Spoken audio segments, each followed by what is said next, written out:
Good afternoon, and thank you for joining the U.S. Chamber of Commerce for this briefing on Russian cyber threats with the Cybersecurity and Infrastructure Security Agency and the FBI. I'm Christopher Roberti, Senior Vice President for Cyber, Space, and National Security Policy at the Chamber. And today I'm pleased to be joined by Kurt Rono, Deputy Assistant Director of the FBI's Counterintelligence Division, Mike Harrington, Section Chief in the FBI's Cyber Division, and Matt Hartman, Deputy Executive Assistant Director of Cybersecurity at Cisa. The unprovoked Russian invasion of Ukraine on February 24th, 2022 was both a wake-up call and a watershed event with wide-ranging impacts on America's national security, including its cybersecurity. Cisa, the FBI, and cybersecurity authorities across the world have warned of the threats posed by Russian cyber actors to critical infrastructure, businesses of all sizes, government systems, and the privacy of sensitive personal data. The United States, Britain, Australia, Canada, and New Zealand, together known as the Five Eyes, have jointly warned that the war exposes businesses and organizations across the world to increased malicious cyber activity. CISA and FBI have identified Russian cyber threats to critical infrastructure, defense contractors, energy suppliers, small home and office networks, and cloud environments, just to name a few of the threats that American citizens and businesses face. And the FBI, together with CISA and other government agencies, has disrupted hackers on numerous occasions prior to and in the wake of the invasion. In today's conversation with our partners from FBI and CISA, we'll learn more about the threats that the United States and its global partners face from Russian cyber actors, the most effective tactics to reduce risk and respond to incidents, the gaps in security and reporting that harm cyber resilience, and the collaboration between public and private sectors on these key questions as the conflict nears its fourth month. Once again, I'd like to thank our guests for joining us today. I'd like to thank you, our audience, for tuning in, and I look forward to your questions, which you can provide via the Slido app.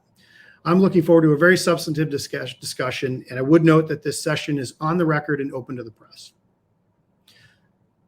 Our first speaker is Kurt Rono, Deputy Assistant Director in the FBI's Counterintelligence Division, Russia Global Branch.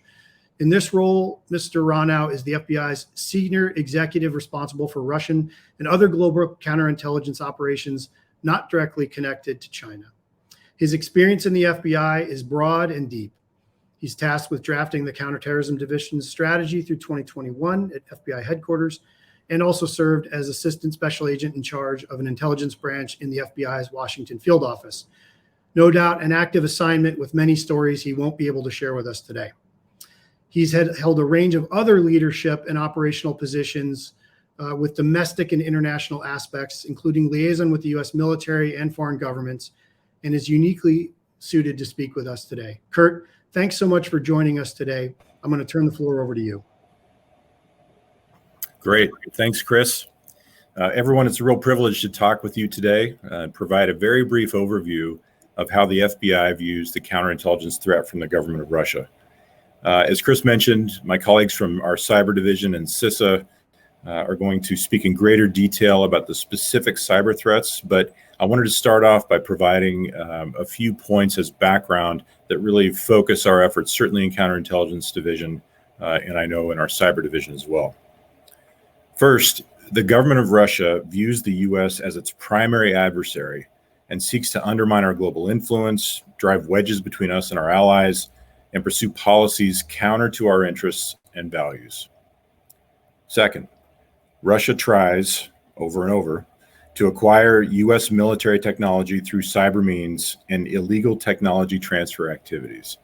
This allows Russia to modernize and advance its military and weapons capabilities, which is something particularly important to them now with the losses that they've suffered in the Ukraine invasion. Next, Russia conducts malign influence operations targeting the U.S. and its interests and sees these as opportunities to undermine U.S. global standing and influence U.S. decision-making. Related to that, we know that Russia conducted a range of influence operations against the 2020 U.S. presidential election that were intended to affect U.S. public perception about presidential candidates and the electoral process. The Russian government also relies on malign foreign foreign influence operations as a means to exacerbate sociopolitical divisions within the U.S., destabilize U.S. politics, and undermine Western values, including democracy, freedom of expression, and government transparency, something none of those exist in Russia, as we all know. Russia's malign influence efforts are ongoing and blend covert intelligence operations and activities, such as cyber activities, with overt efforts by Russian government agencies, state-funded media, third-party intermediaries, and social media personas. So while the threat posed by Russia is very real, there are things you can do to help us and help yourselves.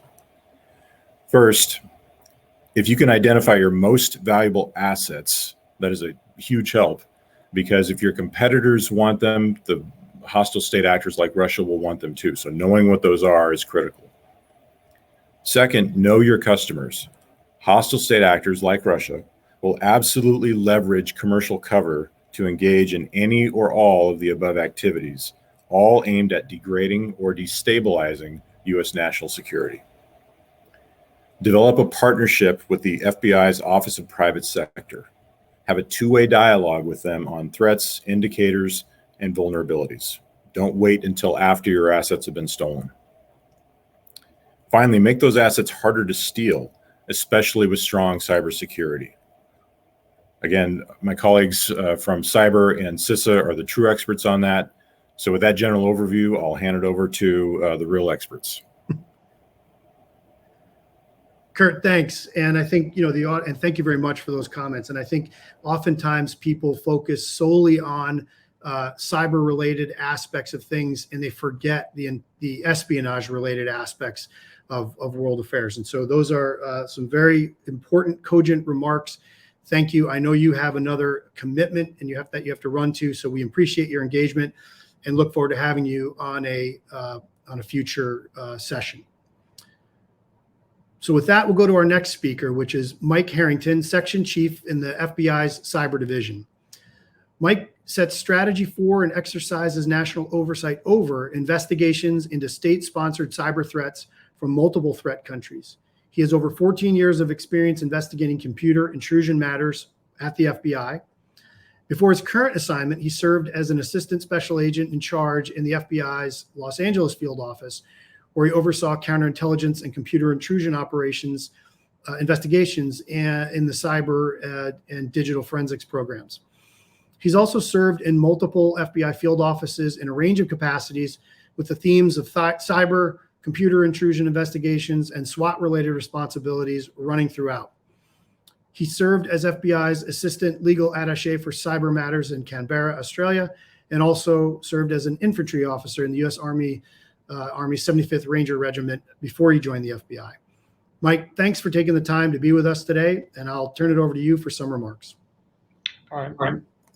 Thank you, Chris. And I want to thank Kurt for his framing remarks. I think that all that framing really interweaves into some of the points that I'm going to be making and show how that looks and applies into the cyber realm. However, it is very much the cyber realm is very much a part of the broader strategic picture of Russia attempting to achieve its goals and aims. I also want to thank the Chamber of Commerce for inviting me and all of you for attending today as we discuss the particular cyber risks that we as a nation can now be facing. I know that most of you coming here today recognize that cyber risk is business risk and cybersecurity ensures national security. As we have been for years, I want to reassure you that we're committed to continue actively investigating, warning, notifying, and sharing information about suspicious cyber activity to help you all protect your networks. We're particularly focused on a few issues with the Russians in particular. One is their history of using poorly controlled, damaging attacks that might spread beyond their intended targets. This is what happened in the 2017 NotPetya malware attack, when the Russians infected Ukrainian accounting software with malware that presented as ransomware, but whose purpose and impact was destructive. Russia targeted that malware at Ukraine, but it went global, causing billions in damages around the world. That's why we investigate what the Russians do, not only here in the United States, but also abroad. Next, we remain concerned that Russian cyber criminals will target US critical infrastructure with ransomware attacks, either in support of the Russian government or to take advantage of an even more permissive operating environment in Russia. Just a few weeks ago, Conti, a well-known ransomware gang, announced full support of the Russian government. If anybody will decide to organize a cyber attack or any war activities against Russia, we're going to use all possible resources to strike back at the critical infrastructures of an enemy in their state, is what they said in their statement. That's why we're focused on the whole gamut of the threat emanating from Russian intelligence services and cybercriminal groups. Finally, as the president noted in March, there's now evolving intelligence that Russia may be exploring options for potential cyber attacks. We remain most concerned with targeted cyber attacks against our energy, financial, transportation, government, telecommunications, and IT sectors, given Russia's consistent interest in targeting these types of entities. That's why we have a very low threshold for action right now. For example, in past months, the FBI has detected network scanning reported by US energy companies coming from Russia-based IP addresses. A portion of these addresses are known to have been active in Ukraine prior to the deployment of the Hermetic Wiper malware. This malware had infected machines belonging to Ukrainian organizations and was designed to damage target systems by erasing data, programs, and hard drives. That is why we warned network defenders about that increased scanning, as well as years-long Russian targeting and reconnaissance of the energy sector in multiple technical advisories since March. We shared that information to highlight historical tactics, techniques, and procedures, or TTPs, used by adversaries to target US and international energy sector organizations, so US networks could be safe from or rebuff future Russian attempts. Importantly, one advisory was also co-authored with industry partners who've been instrumental in helping us warn about Russian cyber activity. Both Russian state-sponsored and cybercriminal actors have used common but effective tactics, including spear phishing and exploiting known vulnerabilities against accounts and networks with weak security to gain initial access to networks. I want to emphasize that regardless of which actor is conducting the activity or for what reason a company is being targeted, if you take steps to reduce your risk by implementing best practices and practicing good cyber hygiene, such as using strong passwords, patching, and updating your software, that can help you protect yourself from most cyber activities. But I want to make clear that in these cases, the attack is the point, and they're not necessarily being selective about one particular target. They think they can break American will with indiscriminate or random attacks. We've been focused on the potential for increased Russian cyber threats for months, working with US and foreign counterparts to counter every significant known Russian intelligence service, Russian malign influence entity, and Russian cybercriminal group, noting that too often there's an overlap between those groups. That is why we're not only going all out defensively, but together with all our partners, we're also aggressively seeking out disruption opportunities against Russian cyber actors. We want to call out their criminal actions, expose their malware, claw back illicit profits, and strip actors of their anonymity. In short, we want to impose risk and consequences to make it difficult for them to harm us. In March, the DOJ unsealed indictments against 4 Russia state-sponsored cyber actors for past energy sector targeting, including 3 Russian Federal Security Service or FSB officers and 1 employee of the Russian-funded group responsible for the Triton malware targeting operational technology. But we don't know everything the Russian intelligence services are doing. These are sophisticated actors that constantly shift their tactics. That is where you as critical partners come in. You may see the first indicators of Russian cyber activity, and we need you to call us if you see something suspicious or you're experiencing a problem. The only way we can protect you is to hear from you and from others, and the only way to protect others is to hear from you. That's the general message. Going into more detail, we have 4 key asks of you in the private sector. First, exercise your cyber incident response plan. If you don't have one, please develop one. Please ensure it includes the name and number of your local FBI POC in the field office closest to you. It's extremely important for all of us to keep our lines of communication open over the coming weeks and months as this situation continues to stretch on. Second, we strongly encourage everyone to review the recent cybersecurity advisories we've published These CSAs identify specific Russian malware signatures, indicators of compromise, and TTPs. There's extremely important and tactical information contained in these CSAs that should be read by those responsible for company networks' resiliency and defense. Third, monitor your networks and report any suspicious activity to us at the FBI. Understanding tactics used by cyber actors in real time is extremely important for all of us in the US government, with our international partners, and in the private sector. And as I said before, we have a very low threshold for activity right now, so I would ask you to also have a very low threshold when deciding what to report to us in the government. And finally, if you do unfortunately suffer a compromise, please call us immediately.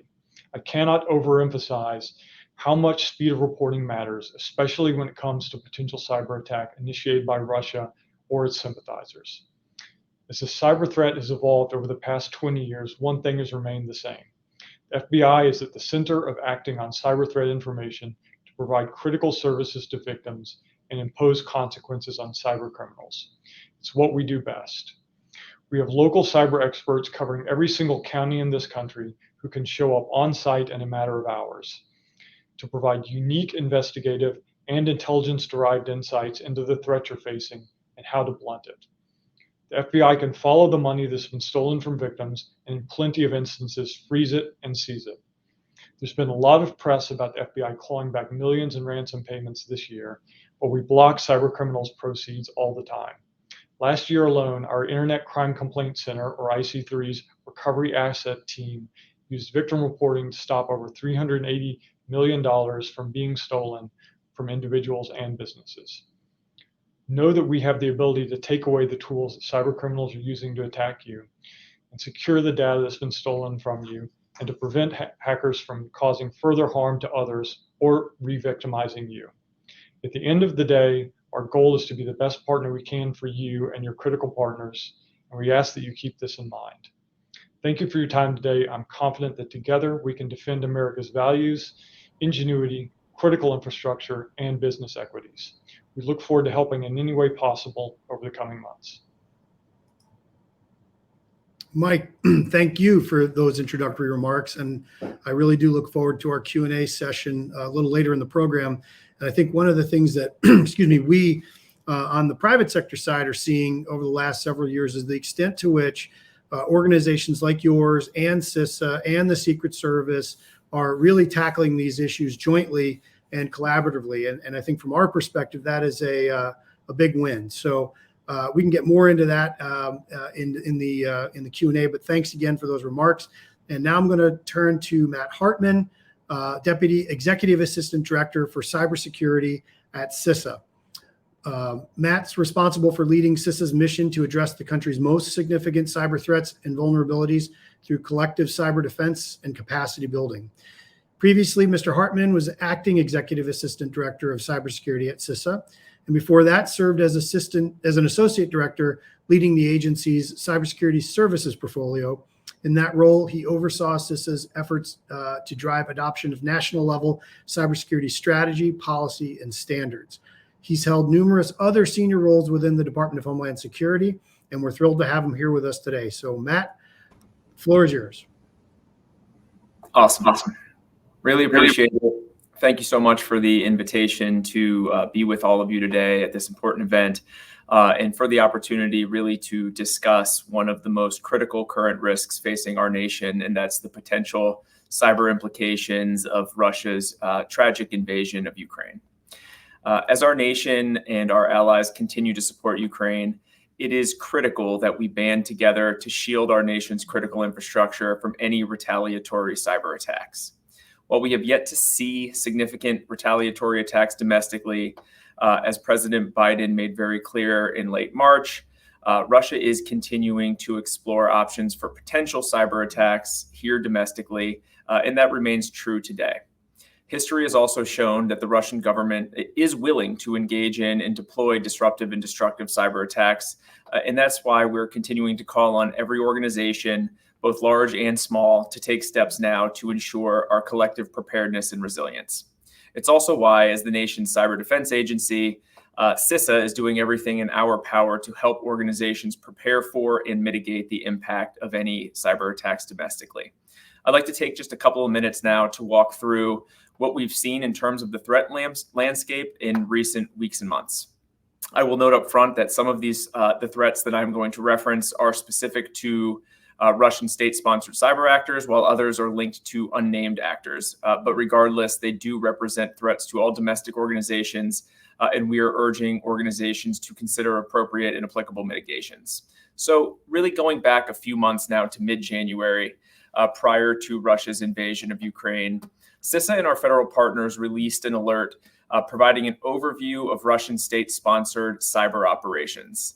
We updated the alert in late April with additional tactics that are being leveraged by Russian APTs as well as cyber criminal groups. And I'm referencing these alerts to start because they still represent the most comprehensive U.S. government overviews of historic cyber Russian tactics and techniques, as well as, more importantly, mitigation steps that any organization should take to reduce the risk presented by Russian actors. Toward the end of February, leading up to Russia's invasion of Ukraine, we witnessed malicious actors deploy destructive malware against organizations in Ukraine to destroy computer systems, rendering them inoperable. We have seen several new wiper malware variants being used by Russia in the ensuing weeks and months, and have updated our product accordingly, and will continue to update this alert as new destructive malware variants are observed in Ukraine, neighboring allies, or domestically. In the early days of Russia's invasion of Ukraine, Cisa issued an advisory to warn organizations that Russian state-sponsored actors have gained network access to non-government organizations through the exploitation of default multi-factor authentication protocols, as well as the print nightmare vulnerability. I want to pause briefly and highlight that this alert focused on Russian actors taking advantage of a misconfigured account set to default MFA protocols, and to highlight that all MFA implementations and protocols are not created equally. As evidenced by our Shields Up landing page, enabling MFA continues to be one of the most important cybersecurity practices to reduce the risk of intrusions, but we do encourage organizations that implement MFA to review default configurations and modify them as necessary to reduce the likelihood that a sophisticated adversary can circumvent this control. In mid-March, Cisa and our FBI colleagues released an alert after becoming aware of possible threats to U.S. and international satellite communications networks. This is a threat that we were tracking prior to the Viasat intrusion and continue to track to this day. Now that the Viasat attack has been attributed to the Russian government, I want to emphasize that cyber attacks on SATCOM networks can create risk for SATCOM network customer environments. So our alert outlines steps that organizations who leverage satellite communications for monitoring or for operations should consider implementing to strengthen the security of their own infrastructure. We also saw targeting of data center infrastructure management and subsequently released a Cisa Insights product with our Department of Energy colleagues, warning partners that we are aware of threat actors gaining access to a variety of internet-connected, uninterruptible power supplies, often through unchanged default usernames and passwords. Finally, in mid-April, Cisa published a joint advisory with DOE, FBI, and NSA on APT actors exhibiting the capability to gain full system access to ICS and SCADA devices. Of note in this alert, the APT actors have developed custom-made tools for targeting ICS devices, which enables them to scan for, compromise, and control affected devices once they've established initial access to an organization's OT network. I'll pause there, but I thought it was important to walk through the evolutions and the machinations over the last few months, not simply to detail the lengthy list of technical alerts that Cisa and our partners are releasing to aid network defenders, but really to point out two things. First, you'll note that an increasing number of the alerts coming out of Cisa and other U.S. government organizations are multi-sealed. This is intentional. Cisa leaders, as well as our peers at FBI, NSA, TSA, Treasury, Energy, and others are committed to speaking to industry as one U.S. government with one voice. This is a message that we have heard for years from industry about the confusing nature of various government agencies issuing cybersecurity alerts and mitigations, and it is a message that we are taking very seriously. The second item I want to flag is that we are strategically using our Shields Up webpage to signal the evolving threat environment, even if we are still working to downgrade the underlying intelligence. If CISA and our partners are issuing an alert that details the targeting of ICS or SCADA devices, or VSATs, or uninterruptible power supplies, it is not random. It is not happenstance. We are committed to providing our stakeholders across all sectors early warning through all applicable means to an evolving threat environment. And most importantly, the steps that we recommend organizations consider implementing to the degree that they are applicable. We remain acutely aware that a cyber attack on a critical infrastructure entity has the potential to threaten the systems that Americans rely on every hour of every day. And this is why we are working with our partners across government and industry, both to prepare for and build resilience to cyber threats. And it is more important today than it's ever been. As you can see from the list of alerts that we have released in the last several months, this is an issue that we have been dedicated to for quite some time now. It was really in November of last year that CISA began an outreach campaign to warn industry about the potential for Russian cyber threats stemming from their unprovoked war in Ukraine. We created the Shields Up messaging campaign to encourage all organizations to adopt a heightened posture when it comes to cybersecurity and protecting their most critical assets. We have been working hand in hand with all of you, our industry partners, on these efforts because we know that cybersecurity is a team sport. And while this mantra is seemingly simple, it has never been more true than it is today. With the private sector owning and operating the majority of our nation's critical infrastructure, collaboration is truly key to understanding and managing this evolving crisis. So today, my call to action of all of you is to remain vigilant in the weeks and months ahead. We fully recognize here within the U.S. government the potential for fatigue to set in after a prolonged multi-month vigilance effort. And we acknowledge that we can't keep our proverbial shields up forever. But the fact is that now is not the time to let our collective guard down. CISA and our partners will continue to work hour by hour, day by day, to ensure that we share new and actionable information to as broad an audience as we can. But ultimately, we're reliant on you to consume the information and, more importantly, to action the information. Along these lines, I will leave you with a handful of actions that I urge you to consider the applicability in your environment and implement where appropriate.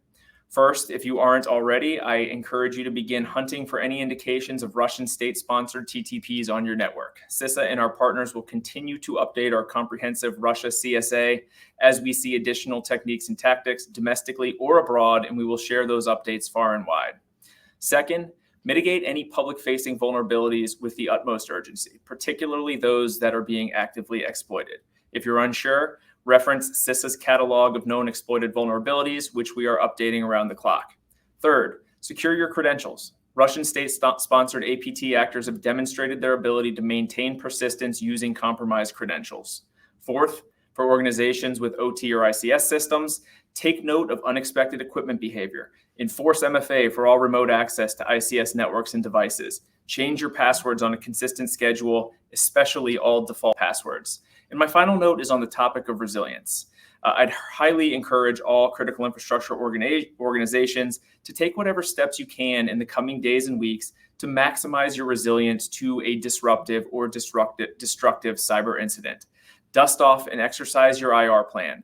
Designate a crisis response team. Ensure the availability of key personnel. Test your backup procedures, and to the degree it's applicable for those of you operating ICS or OT systems, test your manual controls to ensure that critical functions remain operable or can be brought back online rapidly. At CISA, we remain committed to working around the clock with our federal and industry partners to monitor the threat environment and communicate important updates, but we need your support. I can't stress enough, and Mike already hit on this, but the importance of contacting us immediately if you believe you may have been impacted by a cyber incident. You can report it to CISA at report@cisa.gov. You can report it to your trusted regional POCs, whether that be a CISA field office or an FBI cyber task force. The key is simply that you report it quickly because a seemingly trivial anomaly can prove to be a key indicator of an emerging campaign.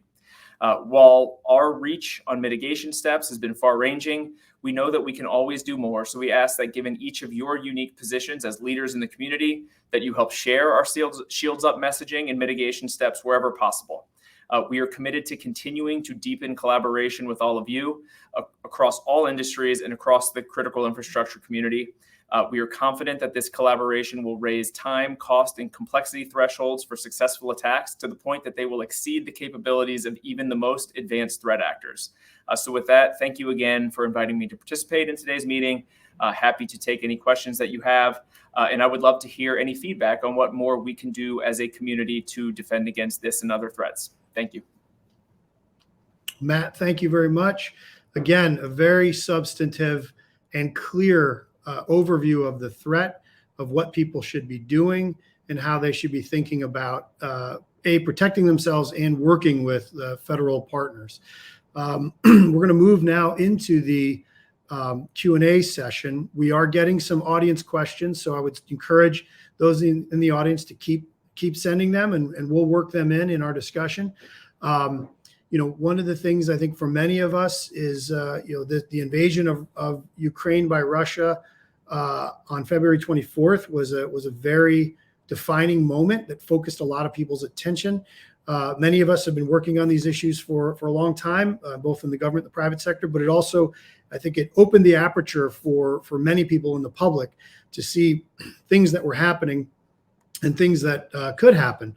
And, I think one of the things that many people asked is, particularly experts and analysts and just everyday people,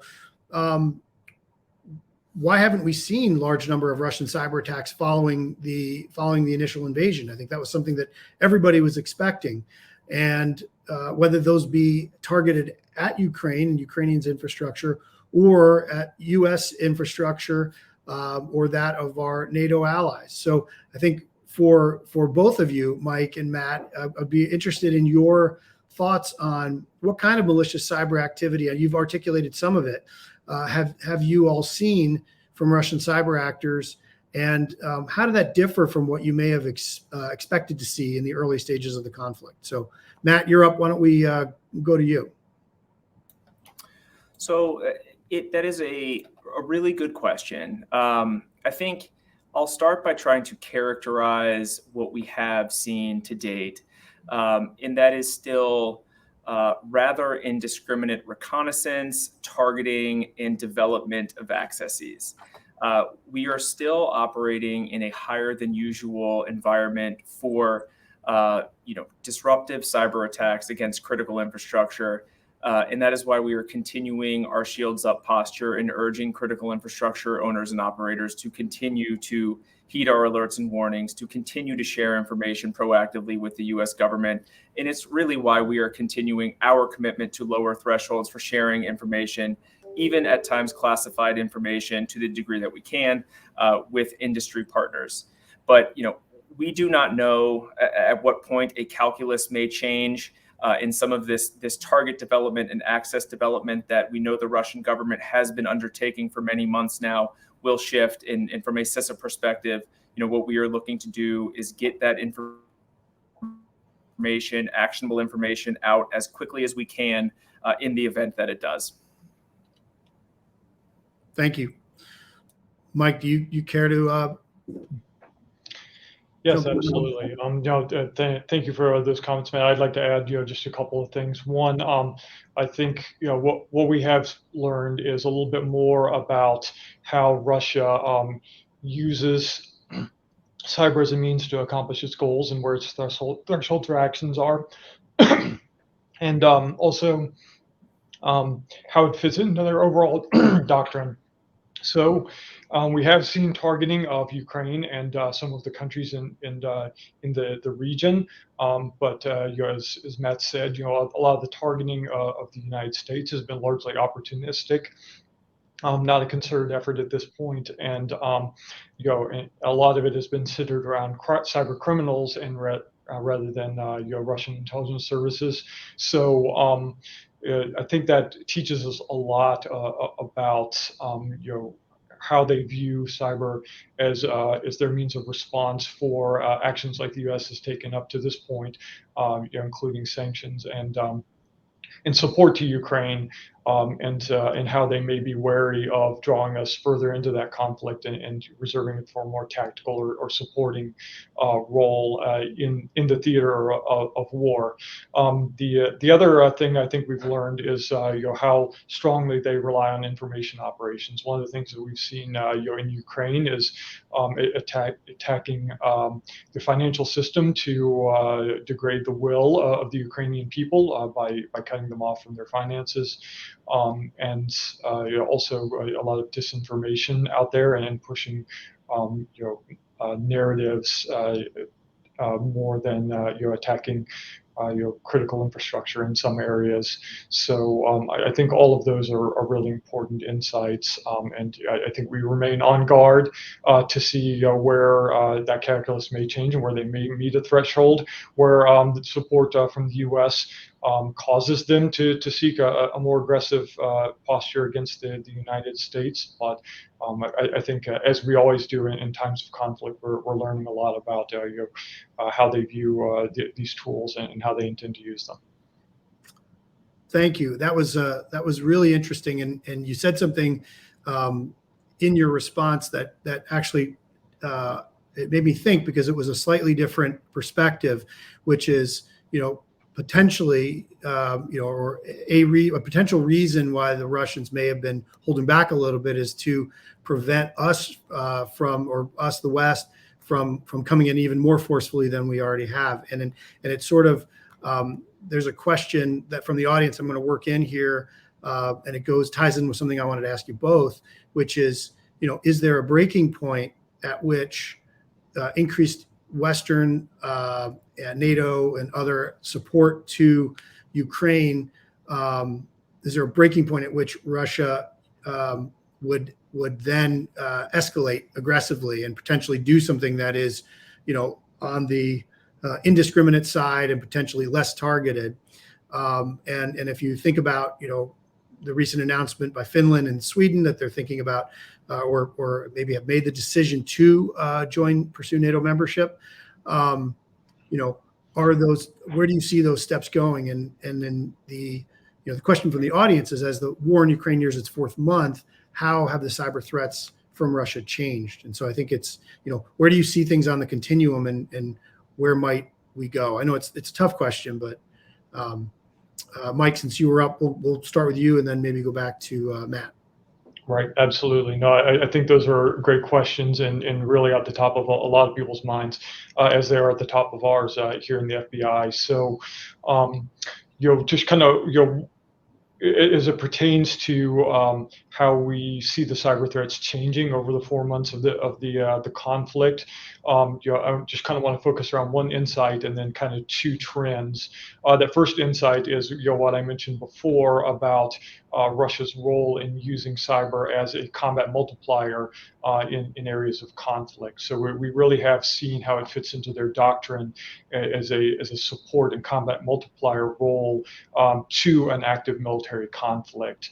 And we've also seen kind of where they haven't used it, at least to this point, in more strategic contexts, such as targeting the U.S. and other countries supporting Ukraine. Now, the two trends are one, I think, the continued risk, and probably increasing as time goes on, risk of cyber incidents that are targeted against Ukraine or in that general area that may overflow to affect other customers. And Matt, of course, keyed in on the Viasat example, which I think is a real exemplar in addition to the NotPetya incident that I had mentioned. Russia does have a history of poorly controlling some of their operations that are targeted more narrowly. And of course, the Viasat incident did not just affect Ukraine; it also affected a variety of customers and indeed critical infrastructure in Central Europe. So I think as Russia falls under more pressure to show some progress in this war, there's a real risk that they become more aggressive in not just their military but cyber operations, and those may overflow more aggressively to affect people outside of the area of conflict.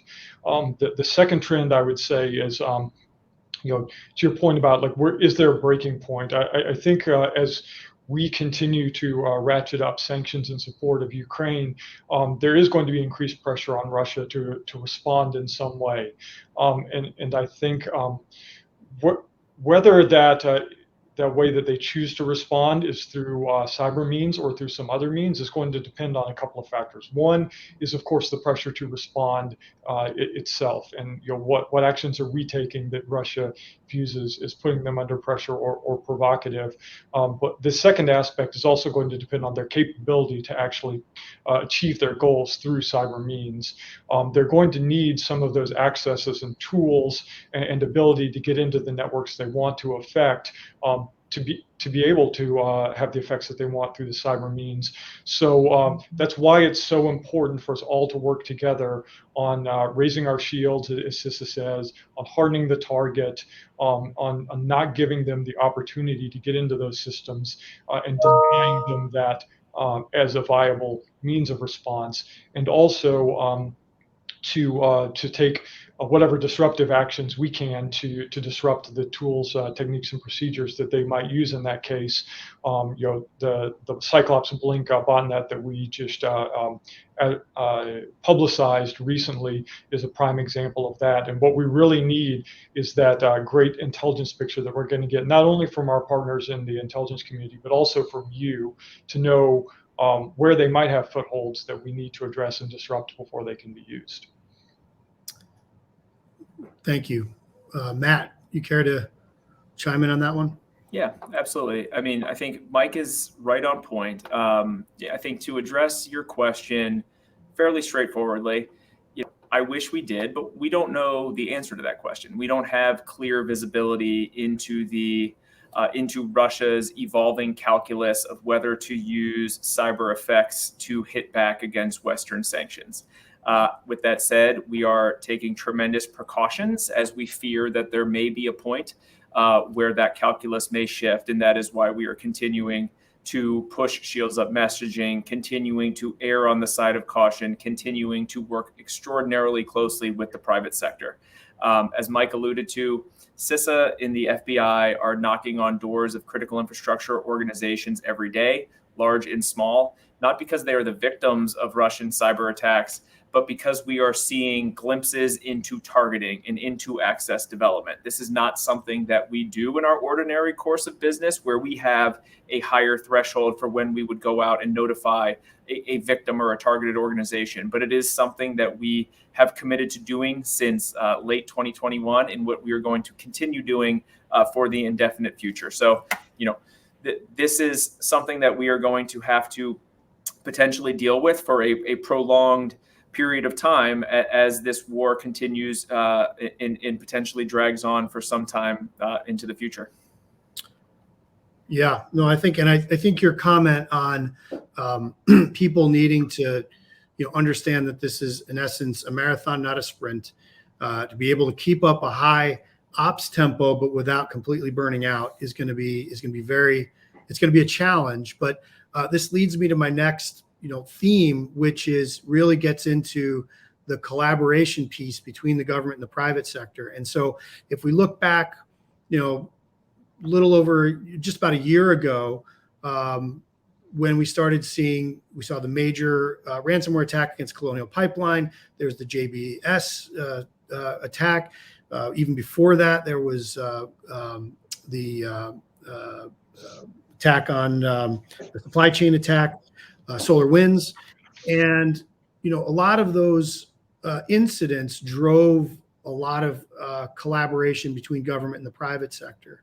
And one of the things that, Mike, you talked about was deterrence and using cost, imposing risk and consequence on malicious actors. And that's something that, we at the Chamber are supportive of. People need to know what the risk is, and that could actually lead to deterrence. So from your perspective, have you seen the take-up, beginning with the SolarWinds, we'll start there, and moving up through February 24th and going on? What's your impression of the sort of level of engagement with the private sector?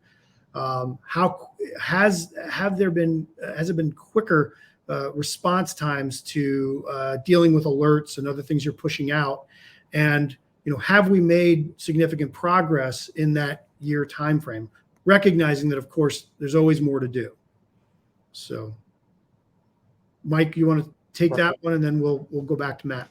Yeah, absolutely. No, I think that recently, just through all the things that you've mentioned, this has really gained a lot of visibility and attention from the public that it just kind of hadn't had in prior years. And so I think we're starting to get a lot of questions, a lot of interest. I know I've been in a variety of different public and international and interagency engagements recently, and they're meant to cover the broad gamut of threats, but everybody wants to talk about cyber, and everybody wants to know what are the cyber threats out there, and how can we mitigate them or counter them, or whatever the particular person's perspective and role comes from. So it is a very difficult thing, because there are so many people out there that are potentially at risk, and some of the really large companies, it's very clear to them why they're at risk,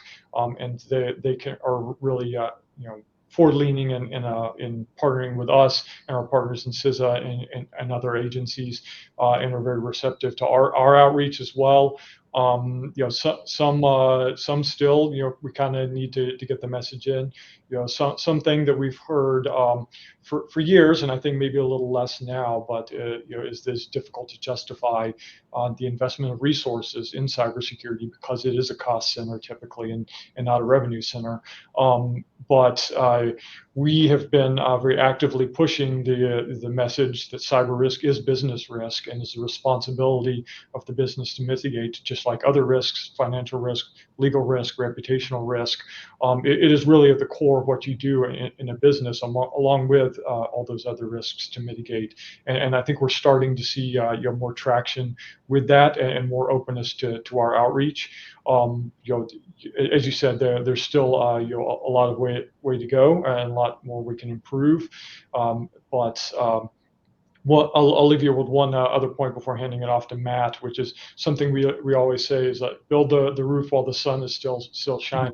That's why it's so important for us to continue to keep our foot on the gas with building these relationships and communication flows now, before you and whatever company or entity you sit in sees a cyber attack, because we'll all just be ahead of the curve and ready to respond if we're doing that, instead of behind the curve if we wait until something actually happens. Great, thanks, Matt. Would love your perspective. Absolutely, and a really good question. So, for starters, I think dating back, I think we were approaching Memorial Day weekend. We all remember what happened last Memorial Day weekend. I think we have really made tremendous strides as a community, not as a U.S. government, but as a public-private community in that time. We have gotten tremendous feedback from critical infrastructure owners and operators, both public and private sector critical infrastructure owners and operators, that our collective focus on these issues and the preparations that we have collectively taken over the past year have moved the needle significantly. As one data point, Cisa and our federal partners have seen a measurable uptick in voluntary incident reporting. That is extraordinarily impactful, as it enables us to see signs early of a potentially evolving campaign and reduce the impact if that is something that comes to fruition. We have seen tremendous progress with respect to public-private operational collaboration through our Joint Cyber Defense Collaborative. We've set up Slack channels with our alliance partners, which represent the largest ISPs, CSPs, cybersecurity companies, and infrastructure companies across the nation. I have pop-ups on my screen that come up, hour by hour, that we are sharing information to and from those channels. We are doing similar activities with our international partners in all European certs, Ukrainian certs. We have set up Slack channels with Department of Energy and the nation's largest energy companies. Same for Department of Treasury and the nation's largest banks. And it is not just Cisa in those channels. It is truly a joint collaborative with Cisa, with FBI, with NSA, with U.S. Cyber Command. And we are talking minute by minute, day by day. And it's really something that I am particularly proud of, having worked at Cisa in our predecessor agency since 2008. I have never seen such strong partnership across the U.S. government, and I've never seen such productive collaboration between the U.S. government and the private sector. And as Mike alluded to, we have also heard repeatedly from our critical infrastructure partners, from our private sector partners, and we've seen firsthand that organizations, to include CEOs and boards, are really beginning to consider cyber risk equally to other forms of business risk. CISOs are being empowered, and that is excellent to see. So I think we are making progress. We still have work to do, but we are in a good place compared to where we were a year ago, both with respect to preparation and resilience, as well as ensuring unity of effort and cohesion across the U.S. government. Yeah, and I think it's very helpful, and it's one of these things where there's the truism, never let a crisis go to waste. But there's a lot of wisdom in that. Right now people are running at very high tempos, but we're learning a lot fast, and we're building relationships and trust, and we cannot let that dissipate once we get through this. And so, we're very committed to that, and we'll continue playing our role. We have a few minutes left, and we have a couple good questions from the audience that I wanted to get into that get really down into some of the specifics. And I think both of you will have good input on this. And the first question was, since Matt, you're up, we'll stay with you. What's the first step and the first point of contact for a business that has experienced a cyber incident, particularly a small business? And I'm going to add a little corollary to that, which is, what's the best way for companies to communicate to its small business clients or vendors, suppliers, to believe that there is a reason that malicious cyber actors will target them? So, the first step in the first point of contact is the U.S. government. There is the Cyber Incident Reporting for Critical Infrastructure Act that designates CISA as the point of contact for critical infrastructure. With that said, we understand that many organizations have relationships with their field offices. We know that the FBI has a tremendous presence in the field through their cyber task forces. I think as FBI and CISA are out talking to the community, what we always say is, if you call one of us, you call all of us. We are literally talking hour by hour, day by day. And the key is that you report, period, whether it is to CISA or to the FBI. The second question, I think we've really already started to hit on this. Mike started, I followed up a little bit, but I think we need to continue to illustrate two things to small business owners.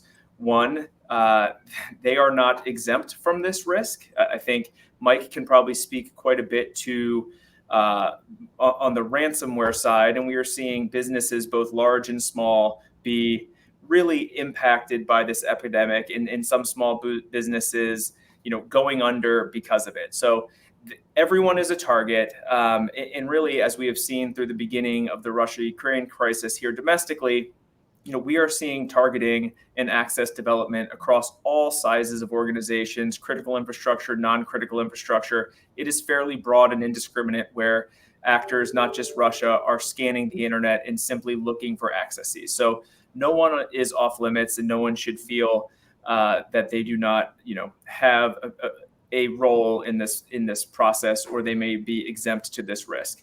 I think the second piece is that, what we've already stated, cybersecurity risk is business risk. As a small business, your reputation, your profits, everything you do every day, everything you've invested your blood, sweat, and tears into is at stake if you do not proactively address this risk. And it is more cost efficient to address proactively than it is after the fact.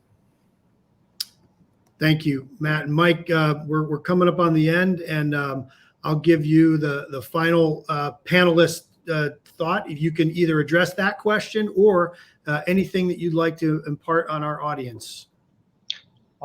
No pressure. I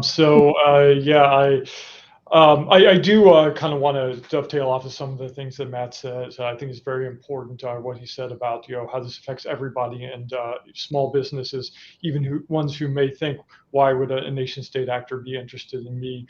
And of course, I want to reiterate and foot stomp his, call to one is a call to all. Oftentimes people get analysis paralysis, and they don't know who to call, and it slows down them calling somebody. Call anybody. CISA or the FBI are probably two best bets. It doesn't matter which one. You can also submit an online complaint through our IC3 or through Cisa site as well, and submit some more detailed information in conjunction with a phone call, and then just have that plan already made. There are plenty of draft example plans you can probably get for what you should do if it happens, and kind of run through and exercise that, as I said. But to move back to the why this affects everybody and not just large and systemically important businesses. Even small businesses, one, this is a bigger risk to them because they have a less cushion to respond to a devastating incident. But two, they are actually very much targets, and for a couple of different reasons. One, you could be targeted as a small business for one of your business partners, or if you're a construction company that works on the power grid, you may be targeted as a small business to gain access to that ultimate target. And we saw that in the Dragonfly 2.0 campaign in 2017 in particular. Two, you may be making something that's a critical component to something that is larger. We can very much see that Russia exercises supply chain attacks. The SolarWinds incident is a perfect example of that. But even if you just have a very small component that feeds into a larger product that has wide broad-based adoption, you could be targeted for that reason to compromise your role in the supply chain. And the third reason is sometimes they just want your computer. I mentioned the botnet, the Cyclops Blink botnet. Quite often, cyber actors, Russians included, will compromise whatever infrastructure they can get their hands on to use in their ultimate goals. And so I think none of us wants to be part of the problem. We all want to be part of the solution. So if you can secure yourself, that helps protect all of us, by making sure that you're not one of those tools that's used in a broader cyber attack. Well, Mike, that was a great concluding statement. Both of you, I really want to thank you both for doing this today. We're in the middle of a war. You guys are very busy, and a day or an hour is like a day, and a day is like a week for everyone. So, we know that this took some prep time, and truly appreciate your partnership. You're clearly experts in your field, but you were able to articulate your points in a way that I think was very useful to people who are attending with varying levels of familiarity with this subject matter. So thank you again for joining us. I want to thank the audience for your attention. We had a lot of people join in today. We had some really good questions. We're going to continue doing this kind of programming. So thank you. The thing that we do at the Chamber, and particularly my division, the Cyberspace and National Security Policy Division, we serve as the connective tissue between our members and government, and we like to work collaboratively with both. And we'll keep doing these things. And please let us know what you found useful and what else you'd like to hear. So with that, we'll end this session a minute over and give you back the rest of your day. So thanks again for tuning in.